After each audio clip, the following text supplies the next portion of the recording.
You know, kit bashing and scratch building in HO scale could be pretty difficult at times, as well as frustrating. But having the knowledge of the proper tools, manufacturers, a solid plan, and some good drawings, it'll help make the kit go together a lot easier. It also adds a personal touch. It's a one-of-a-kind model, something you built. In this video, we're going to build what I consider an entry level for scratch building. It's a brass skeleton log car. All the parts were off the shelf. Just took a couple of cuts here and there and some soldering. It was rewarding and fun, not too frustrating. Stick around, I think you might like this one.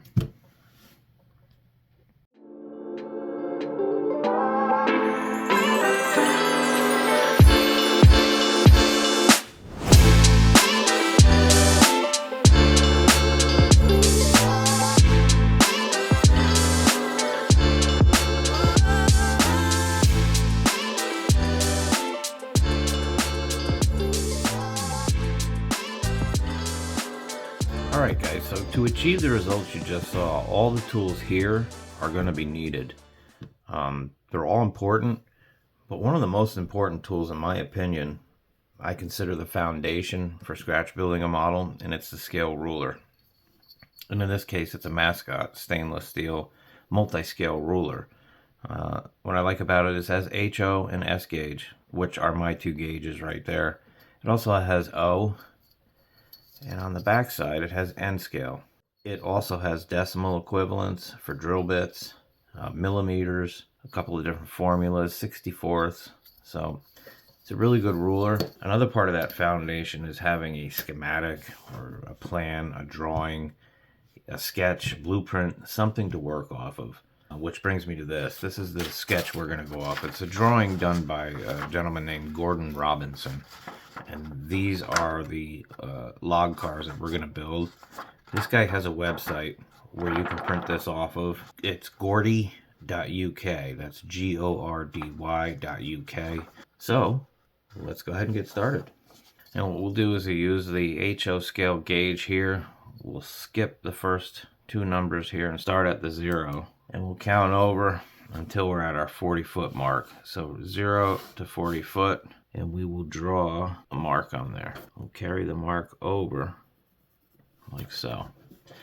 And to make sure it's accurate, we will then measure from the end to where it says 40 foot. And you can see here that it's accurate. It's right on the mark. So our next step will be to use the miter box and the saw. And there's a couple things about the miter box which I think is pretty cool. There are specific slots for just most common measurements. And in this case, this is a 5/32 by 5/16 tube, and it fits perfectly right in this slot. And I have the mark up here already, so all I'm gonna do is just get my saw right on the mark. All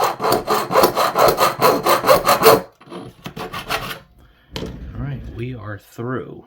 So whenever you do a rough cut like that, you're not going to get a smooth edge here. You get some burring. So you just take a file and knock the burr off. And just knock the edge off of it. Now that we have this cut, what I want to do is just clean it up a little bit.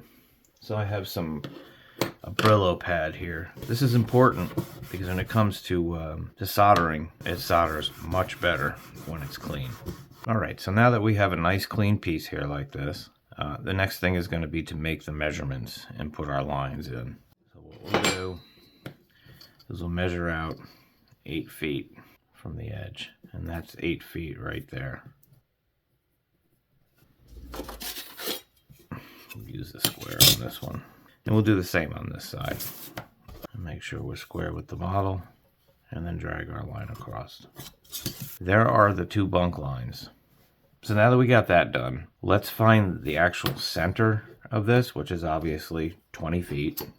And we'll square this up using the tube as our reference.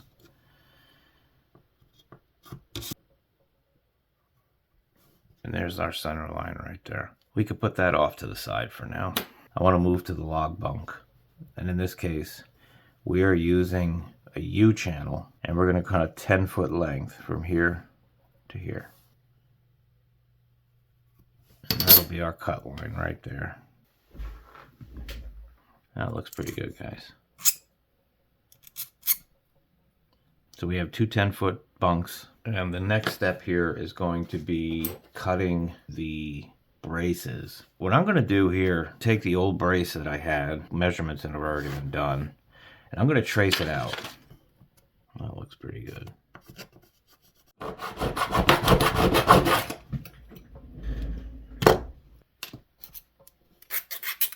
So we got the two braces and we've got the bunk. Okay, so our next step is going to be to solder the braces onto the bunk. I've already done one side here, so what we'll do is we'll solder onto this side only. The solder I'm using is a very, very thin, solid lead, and we need to put a little bit of rosin on there. So the rosin I'm using is just a simple paste for soldering. You can pick this up at any hardware store. And what this does is it gives the lead an area to flow to. So let's get that put on. Now that we have the rosin in there, I've got the soldering iron.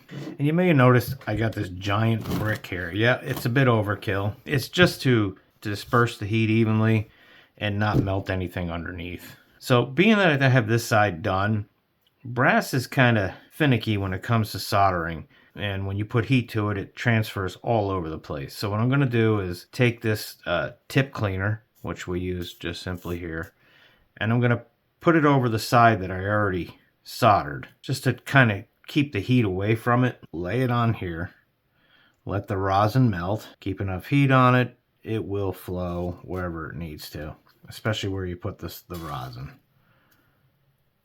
Let's just cool it down a little bit. Now it is a little bit messy on the sides, so what we do is we just take the file and we file it down and bring it right down to the brass. So now that we have that done, our next part of this project will be to place the bunks onto here. Our next step will be the soldering paste. Okay, so I got the bunks put in place, and here they are. Came out pretty good, and I'm going to show you on some miscuts that I have here how I did it. I used the paste. I had a line drawn on here where I wanted the bunk to lay, and I just dabbed a little bit of paste. Not much, as you can see here. I'm not putting very much at all. Then I took the bunk and I found the center, and with the butane torch I kept the heat down as low as possible and the flame as small as possible, and I put the heat right on it and watched it to make sure when I saw it melt I stopped. The paste also melts at a lower temperature, so the duration of heat and time you have on it is much less than if we were to use the regular soldering iron. Alright, so our next step on this is going to be to install the bunk strapping, which are these very thin wires. It's K&S 0.020 or 0.51 millimeter brass rod. There's the number 8159. All the metal on this, all the brass, is by K&S. With the exception of a piece we'll use later. This is by Hillman. But for right now, what I did is I cut 4 sections on the HO scale, and they come up to about 9 feet. And what we're going to do is we're going to center them on the bunk and then put soldering paste in 2 locations and stick them into the paste and then hold them in place with something that can take heat and put the torch to it. Alright, so I got the rods about right where I want them, and like I said, I'm going to put heat to it. This is soldering paste on each end, which is essentially holding these down, and what I'll do is I'll put this here to hold them up. That seemed to work out pretty well. Now we'll just bend them down like so, and we'll put paste on each end here,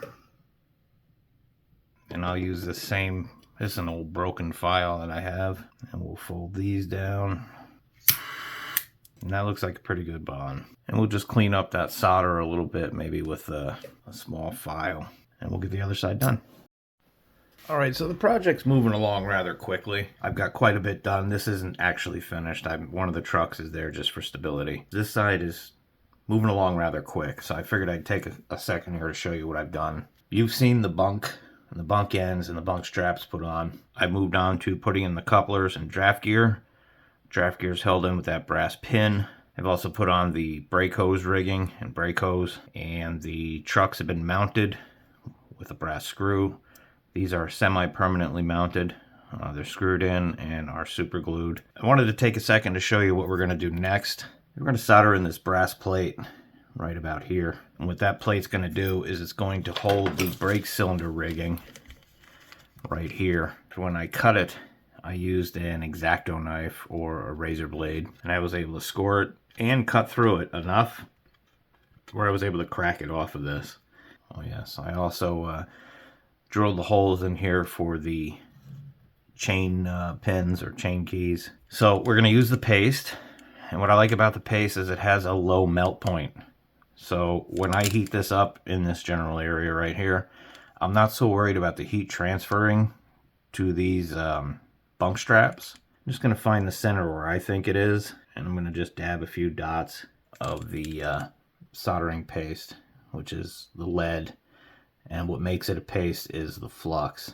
What I'll do is I'll use that broken file as a tool to hold it in place, and we'll put heat to it.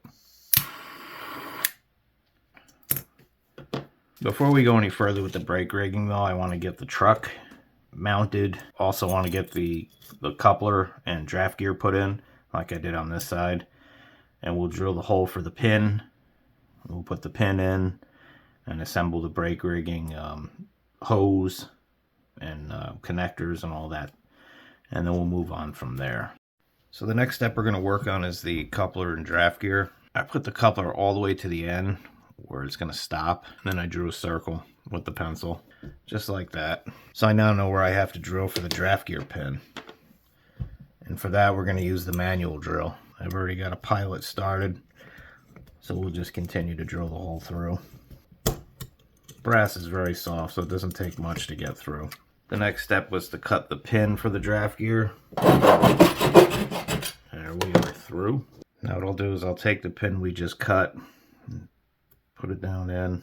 There's not a lot of material that has to be taken off the top, but I always want to have a little extra because it's such soft brass. It will file down quite easily. What I'll do is I'll get a little super glue ready, just a drop of it. I don't need much.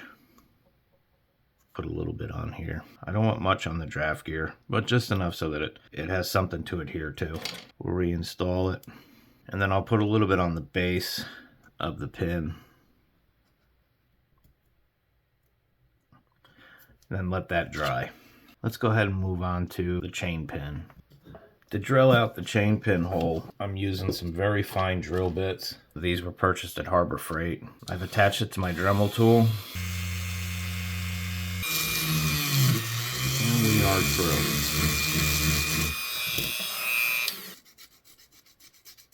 We have all of the pinholes drilled. We have the coupler in place. We have this coupler pin. It's a very soft brass. It's a very bendable brass by K&S, so it files down really easily. That is about flush. Next will be to do the truck screw. We've marked 8 feet on center. For this, I am going to use the Dremel.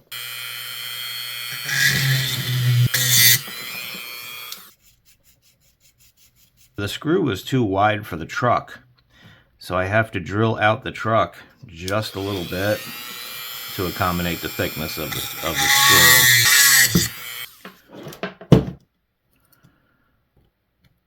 I'm going to put the MU hose bracket on. We'll hold it with the tweezer, and we'll mount that right here. I'll give that a second to dry. I'm going to put a little oil in the center here and let it run down to help lubricate the truck. It moves smoothly and freely. And then the next step will be to put the air hose into the bracket we just put on. Just dip a little super glue on it, and we'll set it into the hole that's provided in the bracket, and we'll let it sit.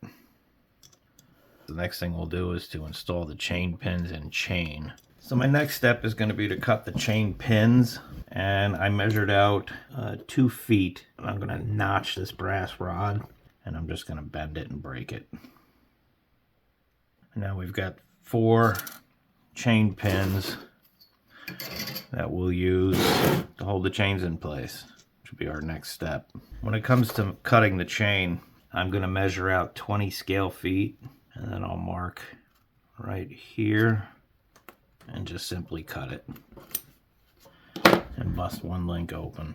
So there's the 2 chain links we'll use on the bunks. And the hardest part of this was to actually get the pin in the link. And we'll glue that right there. We'll give that a few seconds to dry. Okay, so the super glue has had a chance to dry. Now we're just going to wrap this around the log bunk.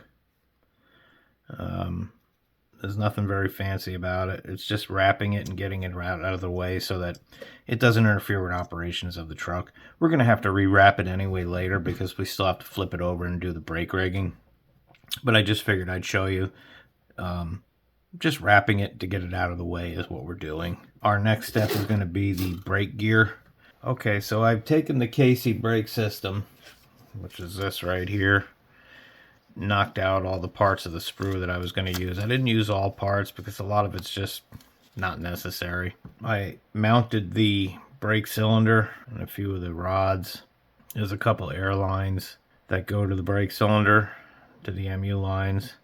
And I've also installed a handbrake on that end. All in all, it was a pretty fun build. Just a good crash course on scratch building. If you found this to be interesting or able to take anything away from it, feel free to smash that thumbs up button or drop a comment. There's quite a few videos slated in the future here. Maybe you'd consider subscribing. Either way, thanks for watching.